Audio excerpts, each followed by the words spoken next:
जैसे आप मोकामा में आरजेडी के लिए वोट मांग रहे थे, कुर्नी में आप बोचहा में आप वोट मांग रहे थे, लेकिन अब आप कुर्नी में वीआईपी के लिए वोट मांगेंगे। देखिए बात यहाँ एक और है कि हमने मोकामा में भी इस बात को कहा था कि केवल मोकामा ही नहीं, केवल बोचा ही नहीं, जहाँ जहाँ बीजेपी उम्मीदवार उतारेगी हम उसके विरोध में जाएंगे वोट मांगने के लिए।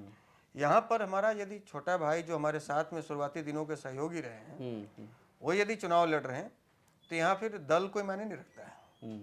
और निश्चित रूप से हम उनके समर्थन में निर्दलीय भी लड़ते या पार्टी से भी लड़ रहे हैं तो हम उनके समर्थन में जाकर चुनाव प्रचार करेंगे। यहाँ दल को मैंने, चूंकि हमारे साथ में शुरुआती दिनों से हमारे संघर्ष के साथी रहे हैं और हमें बढ़ाने में, हमारी संस्था को बढ़ाने में, पार्टी को या संगठन को बढ़ाने में उनका भी योगदान रहा है। उन्होंने अपने जीवन का महत्वपूर्ण समय लगाया है इसमें। तो आज उनको जब सहयोग करने की बारी है तो इसमें पैर पीछे खींचने का तो कोई सवाल ही नहीं, फिर तो ये गद्दारी हो गई।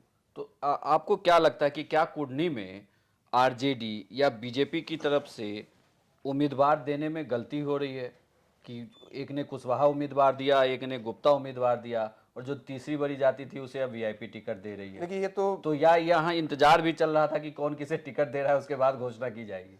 जी हाँ, ऐसा कह सकते हैं। वीआईपी के अपनी रणनीति में ये रहा हो कि पहले कौन किस जाति, तो कि जाति तो है कि जाति नहीं, बिहार में पीछा नहीं छोड़ती है, तो जाति के हिसाब से किसको कौन से जाति का उम्मीदवार कौन उतार रहे हैं। तो जैसा कि लोग जान रहे थे, चूंकि गोपालगंज में भी बनिया उम्मीदवार बीजेपी ने दिया था, यहाँ भी गुप्ता उम्मीदवार बनिया उम्मीदवार दिए हैं, तो इनको पता है कि अब मेरे परंपरागत वोटर सिर्फ गुप्ता ही रह गए हैं, कोई और नहीं रहे हैं। इनको ये भी पता था कि यदि हम भूमिहार कैंडिडेट भी देंगे तभी भूमिहार हमको वोट यहाँ पे नहीं देंगे। इस बात का एहसास बीजेपी को पहले से था। तो ये इन्होंने अपने परंपरागत वोटर्स गुप्ता पर दाव खेला और मनोज कुशवाहा, जो कि कुशवाहा समाज से ज़्यादा वोटर्स वहाँ पर सहनी समाज के लोग हैं, सहनी समाज के ज़्यादा वोटर्स हैं, बावजूद इसके सहनी समाज को उपेक्षित करते हुए और मनोज कुशवाहा को टिकट दिया जेडीयू ने।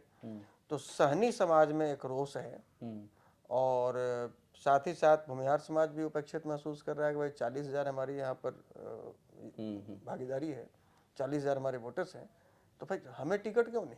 अच्छा, जाते जाते बस एक आखिरी सवाल कि अगर आपसे तेजस्वी यादव ने कहा कि चूंकि आप आरजेडी के लिए प्रचार, या आरजेडी के किसी बड़े नेता ने कहा कि आप आरजेडी के लिए आइए और चुनाव प्रचार करके जाइए, तो क्या आप वहां जाएंगे या सिर्फ नीलाभ के लिए आप प्रचार करने वाले हैं? देखिए आरजेडी तो वहां मैदान में है ही नहीं, गठबंधन से वहां मैदान में जेडीयू है। हाँ।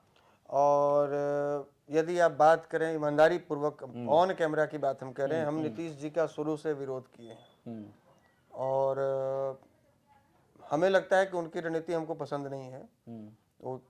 वो कहीं चले जाएं, वो एनडीए के साथ में चले जाएं, वो महागठबंधन के साथ चले जाएं, हम उनको पसंद नहीं करते थे, नहीं करते हैं और नहीं करेंगे। उनका समर्थन ना किए हैं, ना कर रहे हैं और ना कभी करेंगे। और यहाँ जब बात रही उम्मीदवार की, तो वीआईपी ने हमारे अपने पर विश्वास जताया है। इसके लिए हम यदि ये कंफर्म हो जाती है तो मुकेश सहनी जी को धन्यवाद भी कहेंगे और ये भी कहेंगे कि हमारी जहाँ पर आवश्यकता होगी आप हमको याद कीजिए, हम वहाँ जरूर पहुँचेंगे।